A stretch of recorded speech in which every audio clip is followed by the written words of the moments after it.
Queridos, abram comigo a Bíblia, por gentileza, no Evangelho de Lucas, capítulo 6.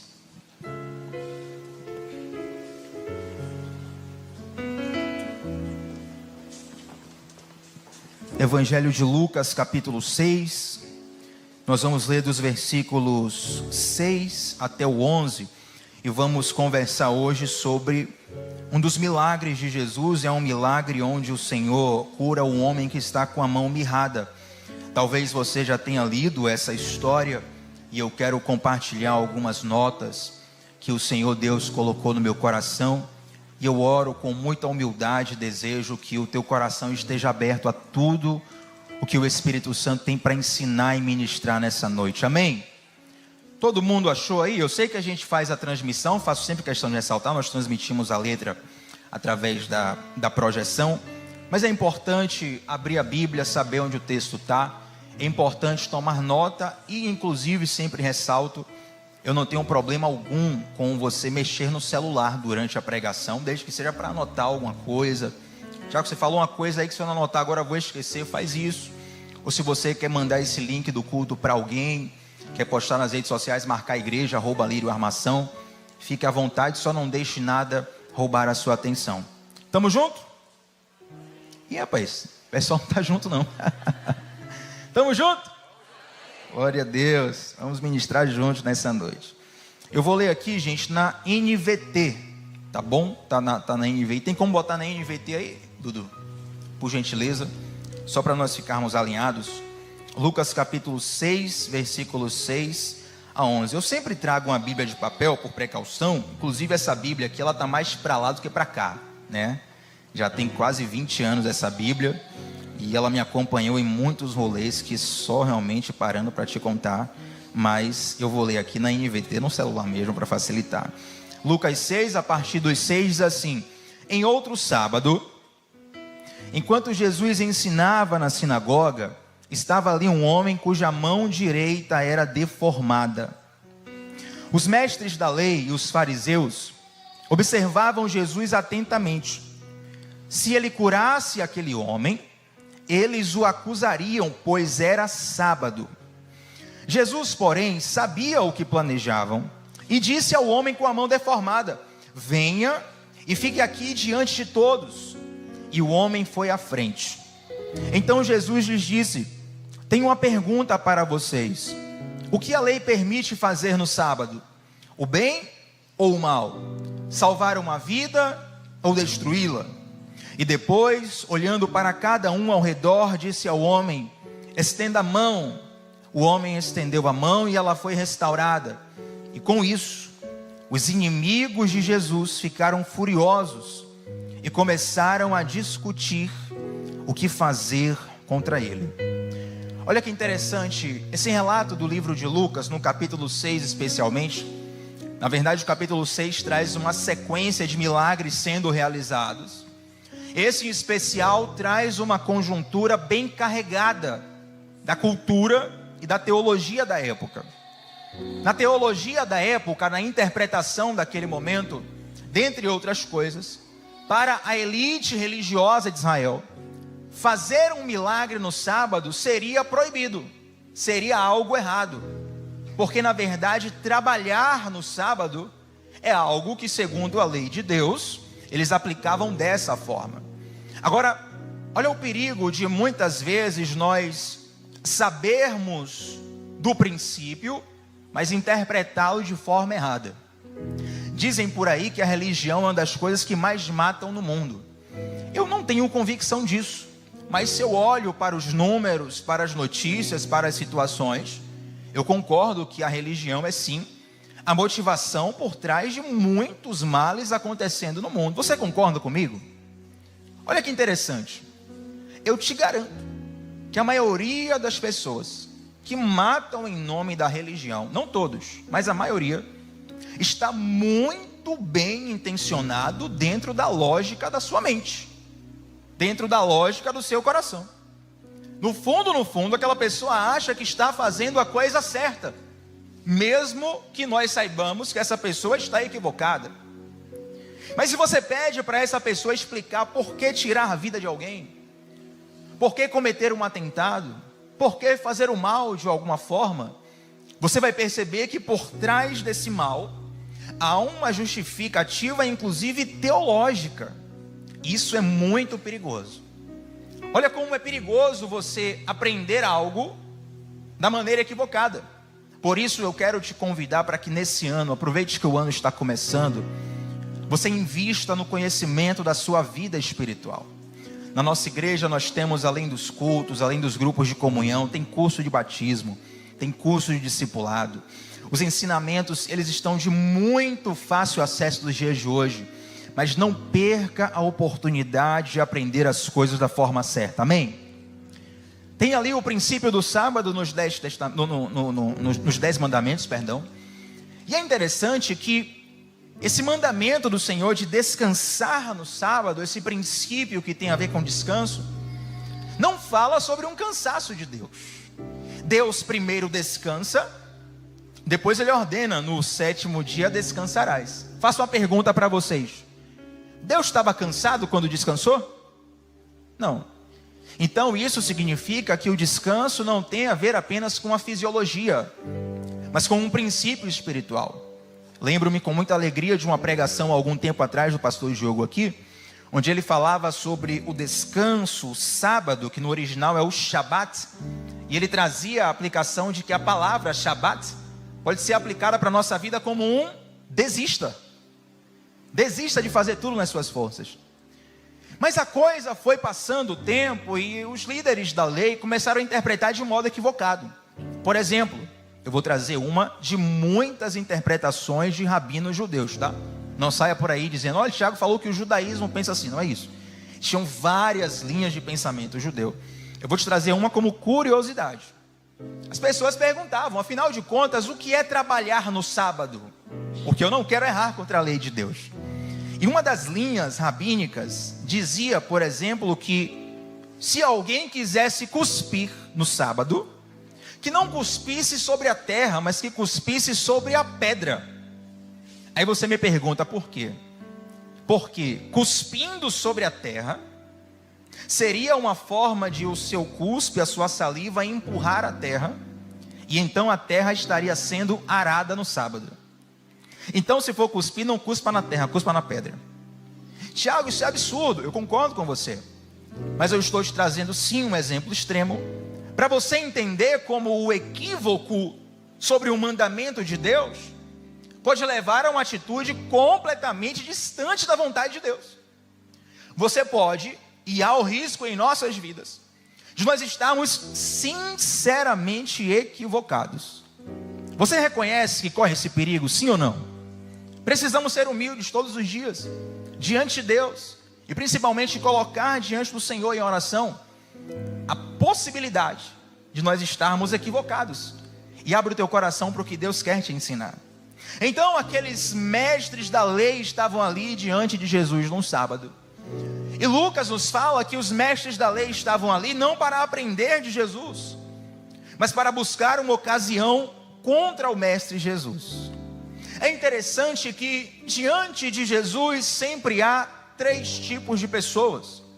Eu não sei na qual você se encaixa, mas eu espero que você sonde o seu coração e Deus vai ministrar sobre a sua vida. O primeiro tipo de pessoas são os mestres da lei, os fariseus daquele tempo, nesse contexto, nesse texto. Os fariseus estavam constantemente próximos a Jesus e ao mesmo tempo, que contraditório, distante dele. E é tão comum, infelizmente, que nós estejamos tão próximos de Jesus, tão próximos de um culto, tão próximos de um ritual, mas completamente distantes do Senhor. A coisa chega a ser tão grave que esse mesmo Jesus, num determinado momento, ele olha para a elite religiosa de Israel, a saber, os fariseus, e diz: vocês honram a Deus com os lábios, mas o coração de vocês está distante desse mesmo Deus. Você pode até fazer uma cara e fingir algo para alguém, mas diante de Deus, o profundo e o oculto do seu coração está exposto. Agora, a ideia não é você mudar porque Deus já sabe. Tiago, me descobriram, então vou mudar. Não, a ideia não é essa. A ideia é que você desfrute um pouco mais do Senhor. Eu te faço uma pergunta: quanto você pagaria para poder estar tete a tete com o Mestre Jesus? Ah, Tiago, mas nós já temos Jesus todos os dias. Não, mas não é disso que eu estou falando. Estou falando de vê-lo fisicamente na sua frente. Rapaz, Tiago, eu queria estar lá no milagre tal. Queria estar lá naquela história. Eu ouvi crente falar assim: não, Tiago, eu queria voltar naquele tempo ali para pegar Judas, rapaz. Ele não ia morrer enforcado na corda, nem eu mesmo ia enforcar ele antes de fazer aquilo com o mestre. São os Pedros da vida, né? Nunca te trairei, Jesus. Não te deixarei entregar. E é interessante que aquelas pessoas, elas estavam diante de Jesus e não conseguiam desfrutar de Jesus. Isso é uma coisa tão séria, que Jesus, ele nasce em Belém por uma determinada ocasião, mas ele cresce em Nazaré. Jesus começa o seu ministério público aos 30 anos de idade. E um povo, uma cidadezinha, Nazaré não era uma cidade muito grande, na verdade, era uma vila, seria hoje uma vila, centenas de pessoas em Nazaré. Jesus cresce ali. Quem cresceu em cidade pequena aqui, gente? Cidade pequena, aqui, ó, várias pessoas. Eu também cresci em cidade pequena. Em cidade pequena tem o ponto positivo, né? Muitas coisas, descanso e tal. Pô, ambiente de zona rural, maravilha. Mas também você não pode fazer nada de errado, velho. Uma das minhas alegrias a vir para a cidade grande de Salvador, um dos primeiros pensamentos meus foi assim: rapaz, graças a Deus, agora eu finalmente vou pecar em paz. Graças a Deus que Jesus fez a obra antes do pensamento tomar ação. Mas brincadeiras à parte, todo mundo em Nazaré conhecia Jesus. Tinha um cara que cresceu com Jesus, tinha um cara que viu Jesus crescer, tem um cara que cresceu depois de Jesus. Todo mundo conhecia Jesus.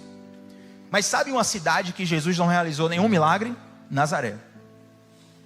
Na verdade, a Bíblia fala que Jesus, ele vai na sinagoga de Nazaré. Ele lê um texto que na nossa Bíblia é equivalente a Isaías. Aquele texto que fala assim: o Espírito do Senhor Deus está sobre mim, Ele me ungiu, parará, parará. Aquele texto é messiânico. Então ele lê o texto, aí depois ele levanta a cabeça e fala assim: hoje se cumpriu a Escritura. Basicamente ele estava dizendo: eu sou o Messias. A Bíblia fala que as pessoas se enfureceram tanto que agarraram Jesus, levaram ele para próximo de um precipício e tentaram matar Jesus. O relato bíblico fala assim: Jesus passou por entre eles e foi embora. Eu não sei se Jesus fugiu fisicamente ou se ele teve que dar o tchan do invisível para poder sair dali. Mas o que eu sei é que algumas pessoas moraram 30 anos do lado de Jesus, 30 anos do lado de Deus, e não perceberam que Deus estava ali. Quantas vezes nós deixamos de desfrutar das coisas de Deus porque nós achamos que Deus só está nas coisas espetaculares? Quantas vezes nós deixamos de viver coisas espetaculares dentro da simplicidade porque desprezamos as coisas simples? Eu oro para que nunca o nosso coração seja encontrado como os dos fariseus, que estavam sempre próximos de Jesus e nunca aprendiam com Jesus. Mas tem um segundo tipo de pessoas, são os caçadores de milagres. Os caçadores de milagres, eles ouviam falar sobre Jesus e eles iam para onde Jesus ia. Tem vários textos bíblicos onde a palavra de Deus nos fala que as pessoas apertavam Jesus, buscavam Jesus. Tem um milagre lindo da mulher do fluxo de sangue, que ela tem uma ideia sensacional. Ela falou: não vou conseguir pegar esse cara, se eu tocar na veste dele, eu vou só tocar na veste e ir embora. Quando ela toca na veste, dispara tudo. Interessante isso. Mas os caçadores de milagres, embora vivam coisas extraordinárias da parte de Deus, muitas vezes eles perdem a chance de se aprofundar com o Senhor. Afinal de contas, eles só estão em busca dos milagres. São aqueles fiéis sazonais, que só vêm buscar ao Senhor quando tudo deu errado na vida deles. Você conhece alguém assim? Rapaz, já me veio uns 3 nomes na mente aqui, não posso falar. Mas se quando a coisa aperta, a pessoa é mais escondida que o mestre dos magos, mas ela brota lá no WhatsApp, no Instagram, até ao vivo mesmo. Eu falo: irmão Tiago, quanto tempo? Oh, querido, graça e paz. Ora por mim. Eu não quero julgar essas pessoas, a ideia não é essa, e nem ridicularizar. Mas para os caçadores de milagres, Jesus dava ensinamentos que eles não pegavam. Por que eles não pegavam? Porque o coração deles não estava interessado naquilo. É como se, por exemplo, na hora dos avisos, você voasse a atenção na igreja. Porque você fala assim, os avisos, pô, mesma coisa, tá, pô. Deixa eu ver aqui o celular, deixa eu ver tal coisa, deixa eu ir no banheiro, deixa eu beber água. Blá, blá, blá. Aí quando acontece algo importante na igreja, não estava sabendo, poxa, mas avisou todo o culto. Por quê? Porque no fundo, por mais que tenha entrado um som no teu ouvido, o teu coração não estava atento. Quem está entendendo? O problema de ser um caçador de milagre é que Deus nos enviou Jesus e muitas vezes nos apegamos tanto ao milagre que desperdiçamos a chance de estar com o Deus do milagre. Quem já assistiu aquela série The Chosen? The Chosen. Vou dar um pequeno spoiler. E tem um spoiler na série, embora a série é Bíblia, tá, gente? Não é lá da Bíblia, não tem muito spoiler, né? Mas tem uma parte que é uma licença poética que eles usam. Não está registrado na Bíblia, uma licença poética que eles usam. E na minissérie The Chosen, que é sobre a vida de Jesus, dos discípulos, tem 2 Tiagos que são discípulos de Jesus. Aí a série chama de Tiagão e Tiaguinho, né? No meu GC lá só tinha um Tiago. Chegou outro Tiago do meu GC. O outro Tiago tem 2 metros de altura, grandão. Ele virou Tiagão, eu virei Tiaguinho. E aí é interessante que um dos Tiagos, não me lembro agora qual é, lá na terceira temporada, ele na série é manco, né? Ele anda com cajado, ele é manco. E aí chegou aquela parte que Jesus manda os discípulos irem pelas aldeias curando enfermos. Aí um discípulo fica olhando para o outro, falou, rapaz, a gente vai curar? Como é? Você vai fazer um ritual aí, você vai, né? Digimon, Digivolve, né? Pokémon evolui alguma coisa? Não, eu estou mandando, vocês vão e aparecer um doente, se impõe a mão, vai curar. Aí Tiago pede para poder ter uma conversa com o mestre, né? Tá todo mundo surpreso assim. Imagine, velho. Ei, Fred, Deus te dá um superpoder. Fala, Fred, a partir da semana que vem, no teu trabalho, você vai ter o superpoder de curar. Rapaz, você fica assim, não. Aí Tiago chega para Jesus e fala, Jesus, eu quero conversar com você. Tiago chega mancando, né? Quero conversar com você. Aí Jesus, pois não, Tiago, diga aí. Jesus, você falou que a gente vai, né? Nas aldeias, curar e tal, aquela coisa. Aí Jesus, tipo, eu estou aqui mancando. E aí? Como é que eu vou curar alguém se eu estou mancando? É interessante que Jesus ele traz um discurso. Aí você vai ter que assistir a série. Mas Jesus traz um discurso onde ele coloca no coração do Tiago o seguinte. Ele fala, olha, muitas vezes você vai inspirar alguém curando a pessoa. Outras vezes você vai inspirar alguém a me servir, mesmo que eu não faça aquilo que você quer. Às vezes, o teu maior testemunho é um milagre que você recebeu. Outras vezes, o teu maior testemunho é um milagre que você não recebeu, mas ainda assim você mostrou que o teu coração permaneceu em Deus.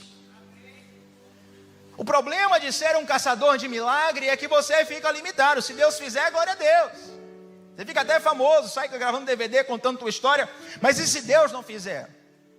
Aí vem o terceiro nível, o nível dos discípulos. Os discípulos eram aqueles que nem sempre recebiam milagres, mas eles compartilhavam do coração de Jesus.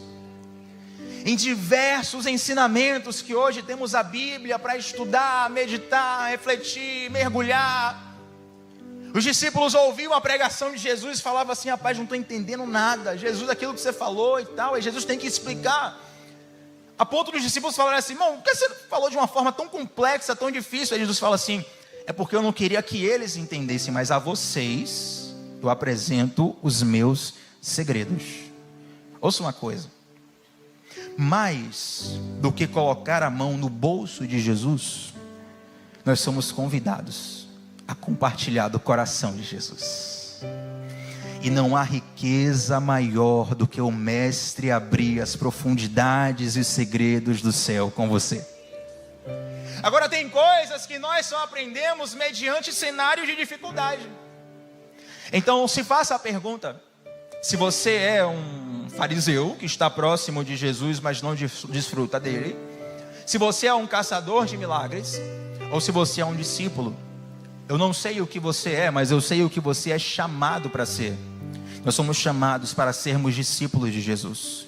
Quando Jesus comissiona os 12, e ele comissiona na verdade a igreja, ele fala assim, ide e pregai e fazei discípulos.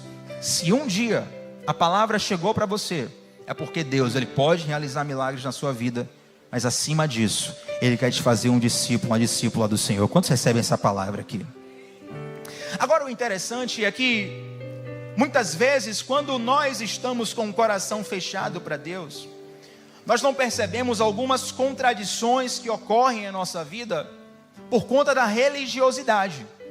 Afinal de contas, a religiosidade, ela transforma o nosso coração num tribunal. Eu odeio fazer isso, mas eu vou ter que fazer. É só para beber água. Olha para a pessoa que está do seu lado e diz assim: a religiosidade transforma o seu coração num tribunal. Só para beber água. Continue me amando.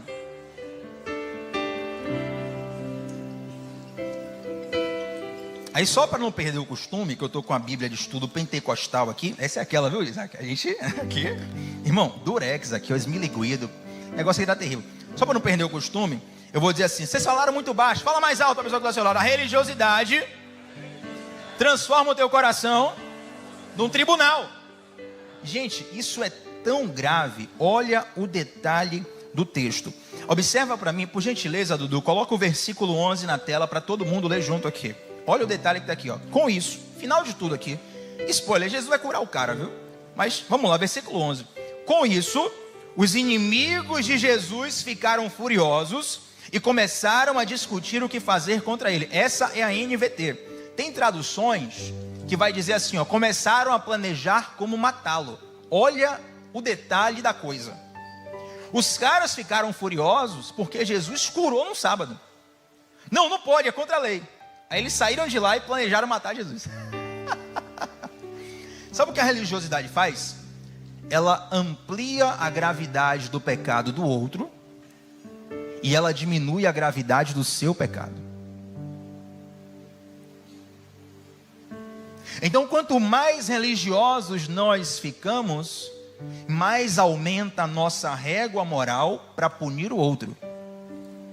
E cada vez menos enxergamos o quão distante nós estamos de Deus. O problema da religiosidade é que, dentre as outras coisas, você vai se achando cada vez mais parecido com Jesus, mas aos poucos vai cada vez mais ficando diferente dele. Não seja, e cuidado, não seja um religioso a ponto de tentar fazer algo em nome de Deus, fazer algo contra Deus em nome de Deus. O problema da religiosidade é que, salvo um ar-condicionado muito forte, um freezer muito forte, as coisas elas vão esfriando aos poucos, né? Não sei que você bote numa garrafa que proteja a temperatura. Se você bota uma água quente, por exemplo, na geladeira, ela vai ali perdendo o calor aos poucos. Se você colocar e tirar na mesma hora, você não percebe, mas a água já trocou o calor ali. Se deixar passar um tempo, você percebe a diferença. A religiosidade não é algo que salta aos nossos olhos de vez. A religiosidade vem nos transformando aos poucos, de modo quase que imperceptível. Meu Deus, Tiago, então como fazer para não ser refém dessa religiosidade? Não ter um coração tão enganado assim, eu quero fugir disso, como que eu posso fazer? Nós precisamos, dia após dia, permanecermos humildes diante do Senhor, diante da palavra de Deus e abertos aos ensinos do Senhor. Senão, aos poucos, você vai se distanciando, e quando você vai ver, você vai até a beira do precipício, não percebe. Vou contar um detalhe para vocês. Quando estou cantando aqui, gritando, dando glória a Deus, eu venho aqui na frente direto, né? Que eu fico aqui, rapaz, a igreja cantando junto da hora. Vai ter um dia, pastor Diogo, que eu vou, se botar mais uma fileira aqui, eu vou me jogar na galera, velho. Negócio muito louco. É uma sintonia, uma coisa assim, o alírio é diferente, velho. É uma coisa assim que, graças a Deus. E aí tem hora que eu fico aqui, que eu tô meio que de olho fechado, não sei quem percebe, mas eu tento botar o pé aqui, ó, porque às vezes, mas não, meu irmão, tem que saber qual é o limite. A religiosidade, ela te faz se aproximar do abismo sem perceber. Quem lembra daquele rapaz, o Ginho Ouro Preto, de Capital Inicial, né, aquele cantor, que ele teve uma queda grave, quase ele morre, porque ele estava cantando no show, assim na beira do palco, não percebeu, pulou em falso, caiu, tem uma situação de saúde complicada por causa disso. a religiosidade vai te roubando de Deus sem que você perceba. Cuidado, para que você não seja como um fariseu que está próximo a Jesus, mas não consegue receber de Jesus. Mas aí, Jesus começa a pregar e tem um cara que está com a mão, está com uma certa deficiência na mão, chamada mão mirrada. A mão dele não se desenvolveu direito. E aquilo era uma questão terrível para aquele tempo. Deixa eu te explicar, porque não é apenas uma questão fisiológica do mau desenvolvimento da mão, do membro.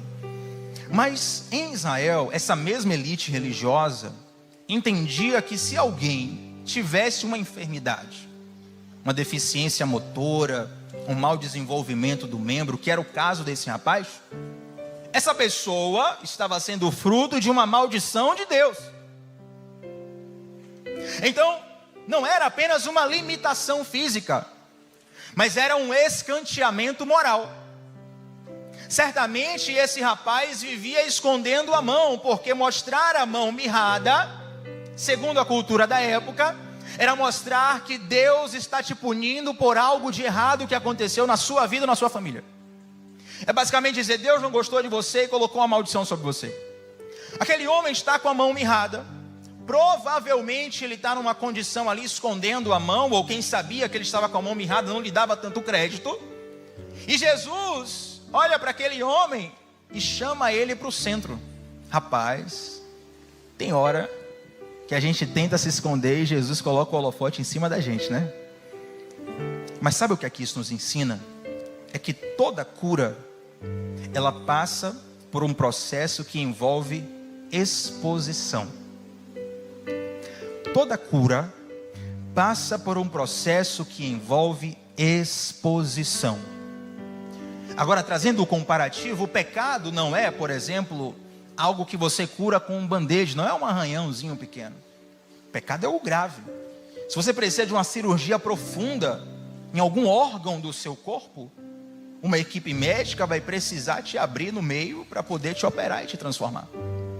Você vai ter que estar exposto a situações que você não gostaria. Porém, muitos, não todos, mas muitos dos processos que Deus opera em nossa vida envolve situações incômodas que, se nós pudéssemos fugir, nós fugiríamos. Mas Deus, como Ele sabe que a gente fugiria, muitas vezes Deus, Ele vai nos cercando sem nem a gente perceber, vai nos cercando sem nem a gente perceber, até o ponto em que você sempre acaba diante do Mestre Jesus. Se você tem um chamado na sua vida, não adianta fugir, o teu chamado vai te perseguir. Se você tem uma promessa de Deus na sua vida, não adianta fugir, a promessa vai te perseguir. Se você tem algo do Senhor na sua vida, e talvez alguém aqui possa dizer: Tiago, eu sou essa pessoa, não adianta correr. Queridos, Jonas pegou um barco para uma cidade completamente diferente. Deus falou lá de cima: vai afundar esse barco todo aí, mas você não vai conseguir fugir de mim. Ninguém escapa das mãos do Senhor. E até mesmo alguém que fica a vida inteira fugindo de Deus, um dia se encontrará com o Mestre. É preciso entender que Deus nos persegue porque Ele nos ama. Tem aquela música, não precisa puxar não, avisar que agora não é aquela não, aquela é outra aqui agora. Que é... Eu combinei um negócio com o Isaac, não é aquela agora não. Mas tem aquela música: teu amor é como de um pai e de um irmão. Precisa tocar não? Como a garra de um leão, assim como nenhum outro. Violentamente persegues e me abraças, me envolves em quem tu és. Aí eu estava ouvindo a primeira música do louvor hoje, quem lembra? Furioso Oceano. Furioso Oceano, vem fluir dentro de mim, estou me afogando em ti. Deus, Ele nunca vai te abandonar. Seja por te consolar, ou seja por te perseguir, mas Deus nunca vai deixar de correr atrás de você. Aí você escolhe quando se entrega, se agora ou se resiste mais. Paulo teve que cair e ficar cego. Eu espero que nós não cheguemos a esse ponto, porém observe que ficar cego é coisa boa, gente. Ainda mais a experiência de Paulo. Paulo estava andando no lugar, de repente vê uma luz, um clarão, sei lá como foi. Ele começa um diálogo com Deus, ele cai, fica cego e tal, e vê uma voz lá do céu, do além, voz vem do além. Saulo, Saulo, por que me persegues? Rapaz, na hora ia desmaiar, velho. Fala, rapaz, sei lá, velho. O que você quer que eu faça? Situação terrível. Ele fica 3 dias cego, a experiência dele está registrada lá em Atos, mas é interessante que, por mais doloroso que foi aquele encontro, por mais impactante que foi aquele encontro, Deus sabe do tipo de encontro que você precisa. Nós muitas vezes queremos correr de situações que Deus sabe que nós precisamos. Por quê? Porque às vezes, a maioria das vezes, se for mais suave do que é, a gente não percebe. Se for mais suave do que é, a gente descarta. Então o Senhor se apresenta para nós da forma necessária. Talvez, se aquele homem da mão mirrada soubesse que ele seria chamado à frente da igreja naquele dia, ele nem iria. Rapaz, eu lembro de uma história. Tem um pessoal que me acompanha do interior, né? Que eu cresci, não posso contar muita coisa não. A gente teve um pregador lá, pregando na minha igreja lá no interior. Eu cresci nessa igreja, né? Aqueles pregador que revela tudo. Revelava RG, CPF, revelava teu pensamento, revelava tudo, irmão. Aí fizeram um congresso na igreja. Esse pregador pregou 3 dias. Então no primeiro dia, ninguém conhecia ele. Primeiro dia, né? Rapaz, Deus usou assim de maneira poderosa. Revelação, cura, salvação. A pregação do cara era a Bíblia pura, uma coisa assim de Deus, do céu. Aí no segundo dia a igreja lotou, cidade pequena, né? Pô, tem um profeta, tem um missionário aí. Segundo dia, no sábado, a igreja lotou. Quando começou a revelação, um monte de curioso se aproximou. Quando percebeu que o cara estava revelando o pecado, vazaram. Mas não era nem revelar pecado no sentido de envergonhar nem nada, mas era um nível de quebrantamento que às vezes Deus traz ali, que sabe. Aí eu lembro perfeitamente algumas situações. No domingo, quando esse cara começou a pregar, igreja lotada, na palavra todo mundo lá. Quando o cara começou o processo de novo, de falar, ele não estava nem revelando pecado, mas estava só revelando a vida, sabe? Olha, Deus tem isso na sua vida, aquela profecia muito certeira, aquela palavra de conhecimento muito certeira. Rapaz, teve algumas pessoas, vamos levantar, tem que ir embora, não sei o que e tal, porque começaram a ficar com medo. Irmão, se Deus avisa para você algumas coisas, você corre dele.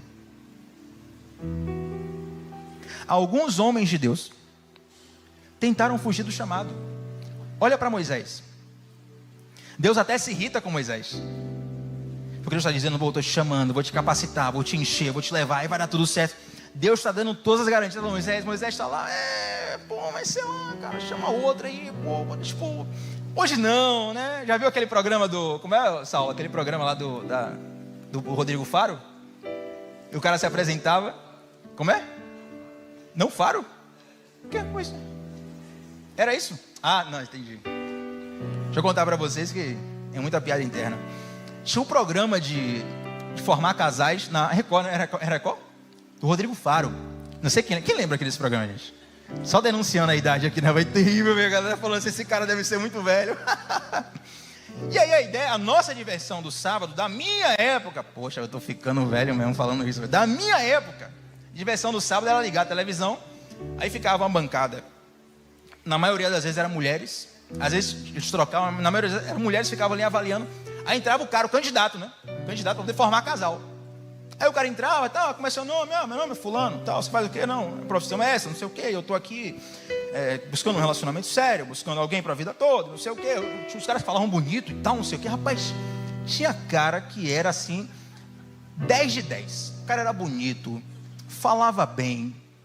Pelo que ele falava da vida dele, a situação dele era bem resolvida, um cara assim para frente e tal. Mas não é possível, esse cara tá solteiro.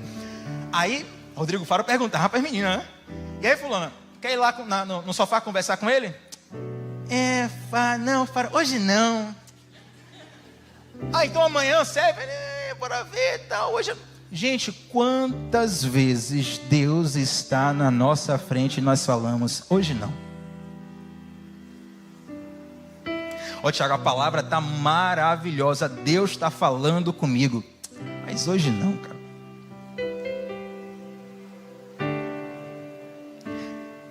Não é você que decide o calendário de Deus, é Deus que tem uma agenda para a sua vida. E é por isso que muitas vezes Deus chega sem você esperar, porque se você esperasse, você fugiria. Mas Deus tem a coisa certa no tempo certo para você. Só que para usufruir da história que Deus tem para você, para esse cara entrar na história da Bíblia, estamos falando dele hoje, filho, vem aqui para o meio.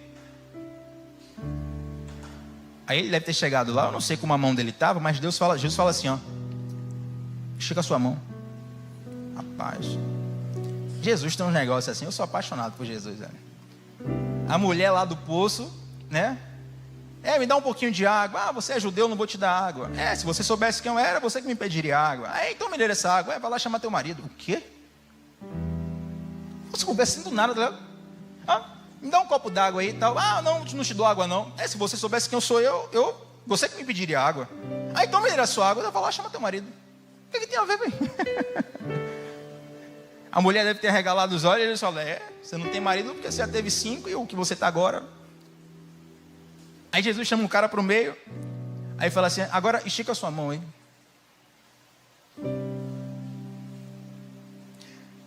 É preciso expor para curar, mas é expor da forma certa.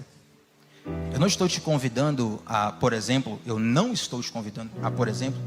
você chegar na rede social, em sua casa, no Instagram e colocar lá no Stories, aqui, todos os meus pecados aqui no Stories, porque o pregador lá falou para expor. Muitas vezes a exposição errada é até uma forma de você colocar o orgulho do teu coração para fora. Aqui ó, eu exponho mesmo, não tenho vergonha. Não é assim, gente. É preciso expor para a pessoa certa. Agora, por que muitas vezes não somos libertos? Porque expomos para o Jesus espiritual, o Jesus invisível, mas não confessamos para o Jesus visível. Tiago, quem é o Jesus invisível? É o que está no céu. Quem é o Jesus visível? É o que está do seu lado aí. Lá na carta de Tiago, Tiago fala assim, ó, confessai as vossas culpas uns aos outros, para que sareis. Quando você chega no teu quarto, você cometeu um pecado, você se ajoelha e ora a Deus, fala assim, Deus, cometi tal pecado, me perdoe, estou sinceramente arrependido. Deus ouve a tua oração, amém? Ele te perdoa.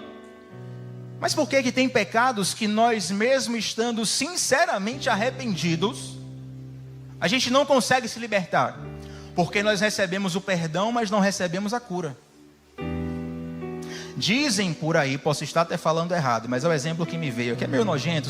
Continue me amando até o final dessa mensagem pelo menos. Quando era criança, toda criança já teve aqui, ou quase todas, o tal do furúnculo. Quem já teve furúnculo aqui, gente? Então vocês estão proibidos de ficarem com um nojinho, tá? O tal do furúnculo tem um negócio do carnegão, né? Posso estar falando a maior besteira do mundo aqui, mas todo mundo está me entendendo. O tal do carnegão, sempre falavam na infância assim, olha, se não tirar o carnegão, o furúnculo volta. Ele se manifesta de outra... Quem já ouviu isso aqui, gente? Então se é fake news, todo mundo aqui caiu, está todo mundo junto, vai todo mundo... Mas é interessante que tem pecados que você até espreme lá o pus, tira aquela infecção, fala assim, a partir de hoje eu não faço mais. Fiz um voto com Deus, estou crente, furioso, oceano, vem aqui me curar e tal, e você está aqui no culto de quarta-feira ouvindo a palavra, rapaz, aquele homem foi curado, eu vou ser transformado agora, e você vai cair no mesmo pecado. Por quê? Porque o perdão vem quando você ora, a cura vem quando você confessa. Até porque a confissão, ela envolve uma exposição que vai te mostrar o quão danoso é o pecado que você comete.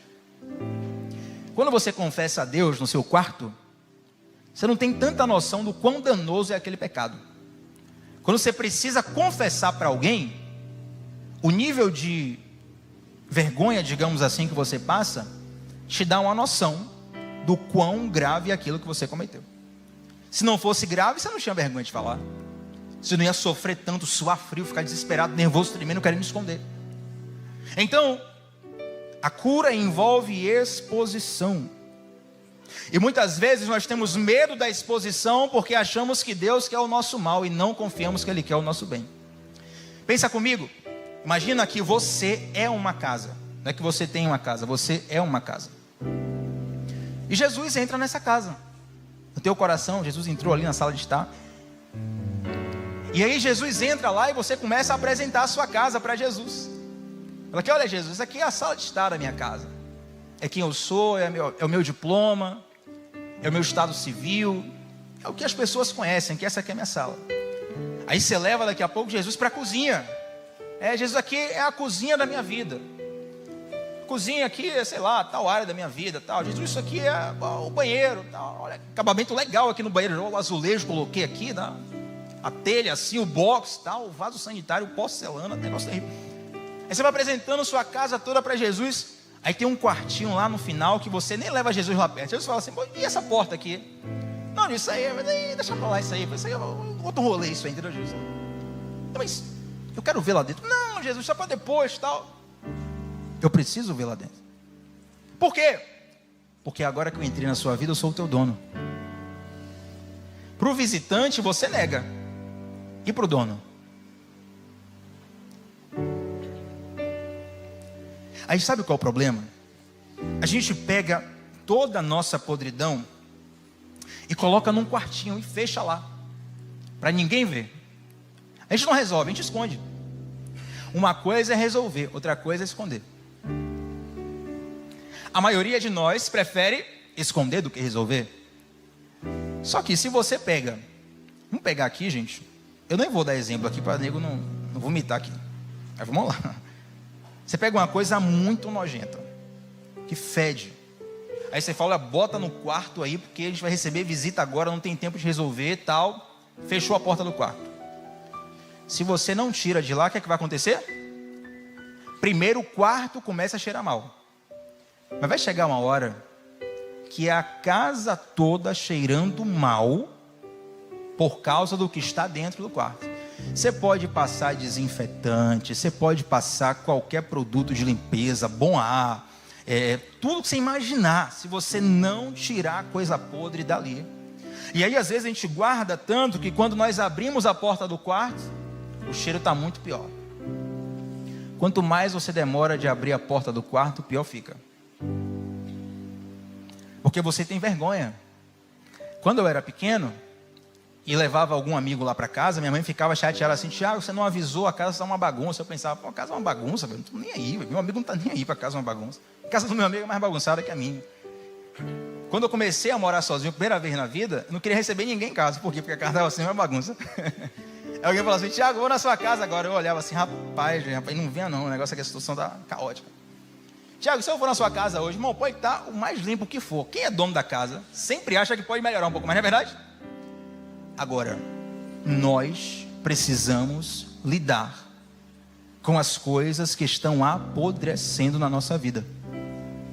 Jesus fala assim, estende sua mão. O cara toma a decisão de estender a mão. Jesus força alguém a algo, gente? Sim ou não? O cara toma aquela decisão de estender a mão, misericórdia, passei do horário, me perdoe, já vamos terminar. Rapaz, me emocionei aqui, velho. Me perdoe, gente. Vocês me amam? Então já vamos encerrar. 2 minutinhos, quem me dá 2 minutos aqui? 2 minutos. 2, 4, 6, 10, maravilha. Olha que interessante. Jesus manda o cara estender a mão. Tem o diálogo com os fariseus. Jesus cura o cara.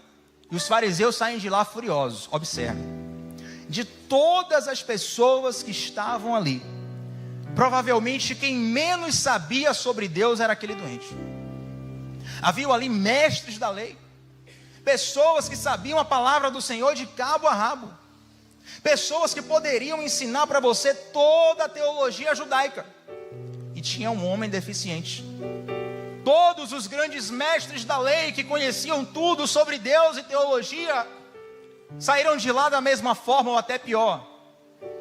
Mas aquele homem doente foi o único que saiu de lá transformado. Sabe por quê? Tudo passou pela decisão de ele obedecer a Deus e expor a ferida dele para Jesus.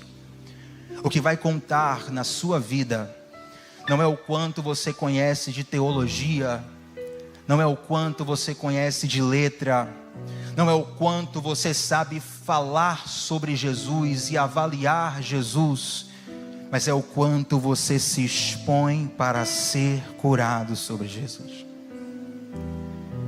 E aí a cura muitas vezes não acontece porque a gente acha que Deus vai fazer algo ruim conosco. Aí você não topa o processo de Deus. É como se você falasse assim, ó, Deus, eu tenho um plano melhor do que o seu. Hoje não. Aí vem aquela música, né, Isaac? Aquela agora. O amigo que eu encontrei me surpreendeu. Fique de pé, vai parecer que está acabando. Quando todos me deixaram, Ele me acolheu e sarou minhas feridas, das algemas me livrou. Lhe falei do meu dilema e Ele me escutou. Lhe falei do meu passado e me perdoou. Aleluia. Isso teve um alto preço que Ele já pagou. Me mostrou as mãos feridas por amor de muitas vidas, e uma dessas muitas vidas era eu. Deus não está falando com isso é para acabar mesmo, né? Isso é para acabar. Deus não está falando com terceiros. Essa mensagem, Tiago, lembrei de alguém para você escutar essa mensagem. Glória a Deus. Mas hoje é uma palavra para você investigar o teu coração. Não é uma mensagem de apelo para quem quer aceitar Jesus. É uma mensagem para quem quer abraçar os processos de cura do Senhor. E vai envolver uma exposição santa, onde você acha que está passando vergonha, mas na verdade você está vivendo um milagre que vai abençoar muitas vidas. Hoje nós estamos aqui falando da história de um homem que entrou despretensiosamente numa sinagoga e teve a mão curada, teve a vida transformada. E 2000 anos depois, Deus está falando aos nossos corações através da vida desse homem. Sabe o que isso significa? É que quando você diz sim para o Senhor e quando você abraça o que Deus está te chamando, essa obra nunca termina em você. O teu sim, um dia, vai reverberar na vida de muitas pessoas. O teu sim, um dia, vai reverberar na vida de muitas pessoas. Feche os seus olhos nessa noite. Quem nesse mundo amor tão grande pode ter, de entregar a própria vida sem temer? Quem já sentiu a dor de ser cravado em uma cruz, pagando pelos erros que não cometeu, e olhar nos olhos de quem tanto mal lhe fez? Ele olhou para nós, aleluia, e sem ressentimento oferecer perdão. Quem pode ser melhor amigo que o Senhor, que pelo servo a própria vida renunciou? Quem pode ser melhor amigo que o Senhor, que pelo servo a própria vida renunciou? Ó Senhor Deus, eu te dou graças, Pai, nessa noite, por aquilo que o Senhor ministrou aos nossos corações. Eu oro, Pai, para que nós nunca sejamos achados, Pai, como pessoas que estão próximos de Ti e tão distantes. Ó Deus,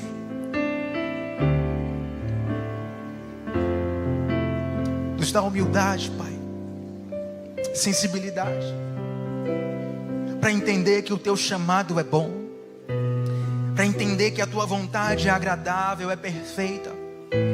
Nos dá sabedoria, Senhor Deus, para entendermos que quando o Senhor nos expõe é para o nosso bem e não para a nossa vergonha. Nos dá fé, ó Pai, para crermos que tantas situações que inicialmente nos parecem cilada, quando nós vamos perceber, na verdade, é o Senhor preparando uma grande transformação em nossa vida.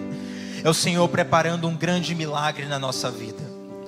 Eu oro, Senhor Deus, para que ao Senhor nos chamar, possamos ter o entendimento de que não é um homem, de que não é uma proposta humana, mas que é o próprio Deus nos chamando lá do céu, que é o próprio Senhor nos convidando para algo mais profundo, para algo mais forte. E eu oro ao Senhor pela vida de todos que estão abraçando essa palavra nessa noite, sejam aqueles que estão aqui presencialmente ou que estão assistindo online de algum lugar. Se tem algo na nossa vida, Senhor, que está deficitária, que está mirrada, que não está desenvolvida como o Senhor deseja, nós entregamos nas suas mãos nesse momento, para que o Senhor possa tocar e para que o Senhor possa nos transformar, em nome de Jesus e para a glória de Jesus. Quantos recebem essa palavra nessa noite?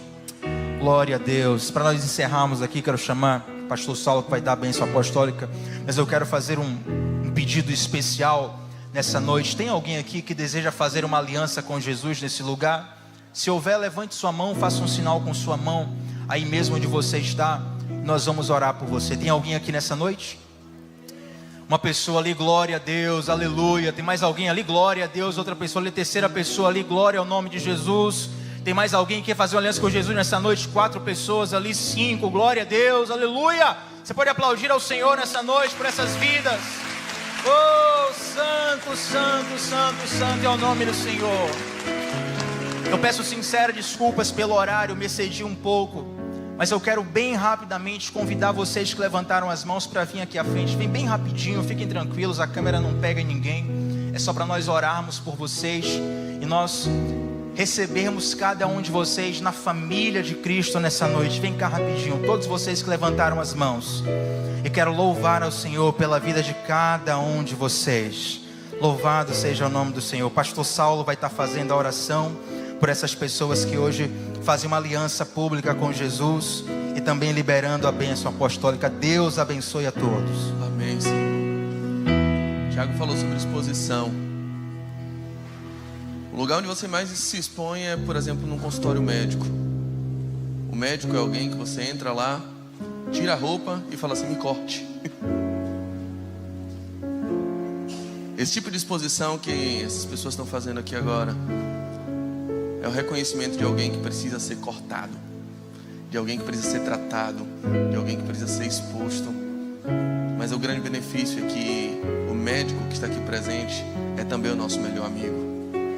É alguém que não vai te violar, é alguém que não vai abusar da sua confiança, é alguém em quem você pode confiar a sua própria vida, a sua intimidade, a sua integridade, a sua história, seus segredos, seu futuro, seu destino.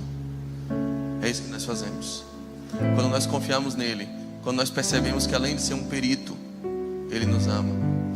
Além de não conhecer derrota, ele não conhece outra linguagem que não a linguagem do amor, que não a linguagem do abraço, a linguagem do acolhimento.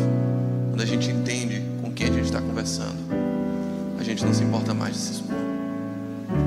Eu acho que ninguém aqui tem mania de sair gritando pelo meio da rua. Mas vá seu filho atravessando a pista sozinho. Qualquer um sairia gritando no meio da rua na mesma hora e não se importaria de estar se expondo, porque é uma causa maior em jogo.